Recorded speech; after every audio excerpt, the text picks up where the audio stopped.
حضرت عمر فجر کی نماز پڑھا رہے ہیں، فجر کی سورج یوسف کی تلاوت کر رہے ہیں، وَبَيَضَّتْ عَيْنَا، یہاں پہ پہنچے ہیں، رو رہے ہیں۔ حضرت عمر کا مشہور واقعہ ہے، ایک شخص آیا، اس نے کہا یہ دیکھیے شام سے فلسفے اور منطق کی کتنی عمدہ کتاب نکلی۔ حضرت عمر نے درہ نکال دی، کہا قرآن نہیں پڑھتا، فلسفے اور منطق کی بات کرتا ہے۔ اللہ کہتا ہے ہم نے سب سے بہترین واقعہ اگر کوئی اتارا اس قرآن پاک میں اتارا ہے، بہترین کتاب یہ قرآن ہے، تو مجھے فلسفے اور منطق کی کتابوں کی بات کرتا ہے؟ وہی سورت پڑھے ہیں، سورہ یوسف، جس سورت سے محبت ہے اسی کی تلاوت ہو رہی ہے، فجر کا وقت ہے۔ اور مغیرہ بن شعبہ کا یہ جو غلام ہے، اس کے ساتھ حضرت عمر کا ایک مکالمہ موجود ہے۔ پہلے سے حضرت عمر نہیں تھے چاہتے مدینہ کے اندر اجمی غلام آئیں، مدینہ کے اندر غیر مسلم آئیں، حضرت عمر نہیں تھے چاہتے، لیکن مغیرہ بن شعبہ نے ہاتھ لکھا یہ بڑا کاریگر ہے، یہ بڑا عمدہ لوہار ہے، یہ بڑے ہتھیار بناتا ہے، اس کے پاس بڑا ہنر ہے۔ حضرت عمر اس سے ڈسکس کرتے کرتے اس کے پر 1000 درہم جزیہ بھی آئے تھا، وہ جزیہ کم کرانا چاہتا تھا۔ حضرت عمر نے کہا میں نے سنا تو ایسی چکی بناتا ہے جو ہوا کے دور پہ چلے گی، آٹا خود بہت پس جائے گا۔ اس نے جواب میں کہا چکی تو میں ایک ایسی بناؤں گا عمر تو ہمیشہ یاد کرے گا۔ تو حضرت عمر نے صحابہ کو مخاطب ہو کر کہا تمہیں پتہ ہے اس نے مجھے کیا کہا ہے، لیکن میں برداشت کر رہا ہوں، صبر کر رہا ہوں، کیونکہ اس کا جرم ظاہر نہیں ہے، اس نے مجھے قتل کی دھمکی دی ہے، اس نے مجھے قتل کی دھمکی دی ہے، لیکن میں اس کی گرفت نہیں کر سکتا اسلامی شرعی قانون کے لحاظ سے۔ وجہ یہ ہے صرف اس نے ایک بات کی ہے جس سے میں نے یہ حس کیا ہے، کوئی دلیل موجود نہیں، کوئی اس کا سارا پلان موجود نہیں ہے میرے پاس۔ اور اس بے ایمان نے، ابو لولو المجوسی نے فجر کے وقت حضرت عمر کے اوپر جب حملہ کیا، یہ بھی دکھ کی بات ہے، دکھ کی بات ہے۔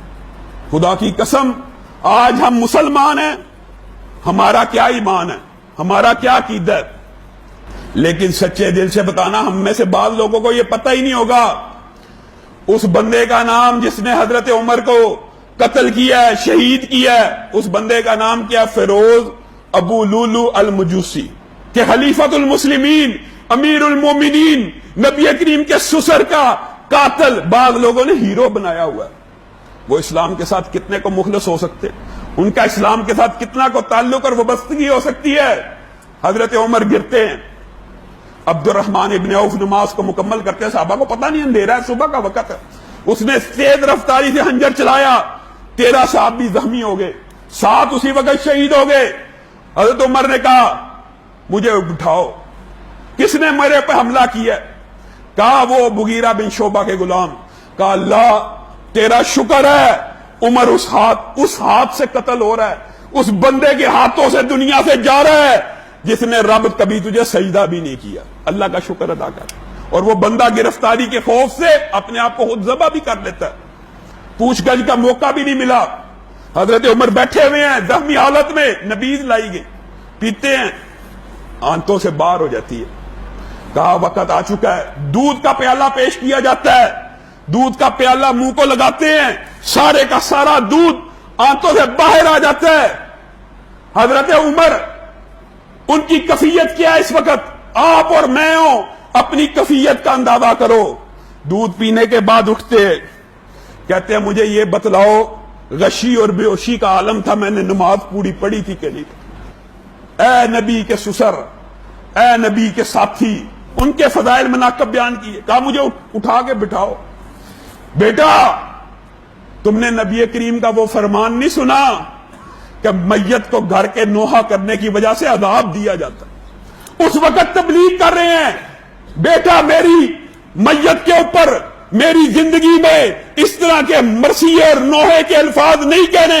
ہاں بیٹی اگر تیری آنکھوں میں آنسو آ جائیں تو اللہ تیری گرفت نہیں کرے گا، آنکھوں میں آنسو آ جائیں لیکن وبیلا نہیں کرنا، نوحہ نہیں کرنا، گالوں کو نہیں پیٹنا، کپڑوں کو نہیں پھاڑنا۔ حضرت عمر بیٹے کو کہتے ہیں عبداللہ ادھر آؤ، آج امی عائشہ کے گھر جانا اور اس کو کہنا عمر آپ سے ایک التجا کرتا ہے، آج امیر المومنین مت کہنا کیونکہ عمر کی عمارت ختم ہو چکی، عمر اب امیر نہیں رہا، 6 رکنی کمیٹی بن چکی ہے.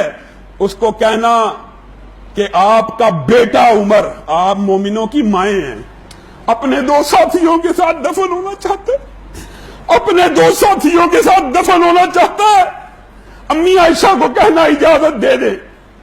امی عائشہ کہتی ہے اللہ کی قسم یہ جگہ میں نے اپنے لیے رکھی تھی، لیکن آج اپنی ذات کے اوپر عمر کو ترجیح دوں گی کیونکہ عمر مسلمانوں کا محسن ہے. حضرت عائشہ بیان کرتی ہیں کہ جس حضرت عمر نے پھر یہ کہا، ابھی زندہ تھے، جب خوشخبری ملی دفن کی اجازت مل گئی ہے، کہتے ہیں ابھی میں زندہ ہوں، ابھی میں زندہ ہوں. ہو سکتا ہے عائشہ نے پریشر کی وجہ سے اجازت دی. اور لوگوں ایسا انصاف کرنے والا حکمران پھر کبھی نہیں آئے گا. آج عمر کیوں نہیں آتا؟ آج امت کٹ رہی ہے، مٹ رہی ہے، عمر نہیں آ رہا. وجہ آپ کے اور میرے اعمال ہیں، آپ کے اور میرے انتخابات ہیں. ہم نے اپنے لیے حکمران کیسے چننے ہیں؟ دکھ کی بات ہے جو مرضی پارٹی کا حکمران ہو، جائیے سارے حدود اللہ کے مجرم ہیں. کوئی چور ہے، اسلامی شرعی نظام اس کے ہاتھ کو کاٹا جائے گا. کوئی شرابی ہے، اس کو درے لگائے جائیں گے. کوئی قاتل ہے، اس کو قتل کیا جائے گا. کوئی زانی ہے، یا اس کو کوڑے لگیں گے یا اس کو رجم کیا جائے گا. آپ اپنے لیڈر تو ایسے لوگ بناتے ہو اور پھر کہتے ہو حکمران عمر چاہیے، حکمران عمر بن خطاب جیسا ہو. کہا عائشہ شاید پریشر میں ہو، جب میں مر جاؤں سانس نکل جائے دوبارہ اجازت لینی ہے دوبارہ، کہ میت کا پریشر نہیں ہوتا، زندہ بندے کا پریشر ہوتا ہے. اور عبداللہ ابن عمر کی گود میں سارا آخری وقت ہے، آخری وقت ہے، چند سانسیں باقی ہیں. کہا بیٹا میرے چہرے کو زمین پہ لگاؤ. بیٹے نے کہا بابا آپ کا چہرہ اس زمین سے بہتر جگہ پہ ہے میری گود پہ. نہیں، زمین پہ لگاؤ، مجھے چھوڑ دو. زمین پہ چہرہ لگا. اس عالم میں اللہ کو یاد کرے. اللہ اگر تو نے عمر کو معاف نہ کیا، اگر عمر کو تو نے معاف نہ کیا، عمر اور اس کی ماں ہلاک ہو جائے گی.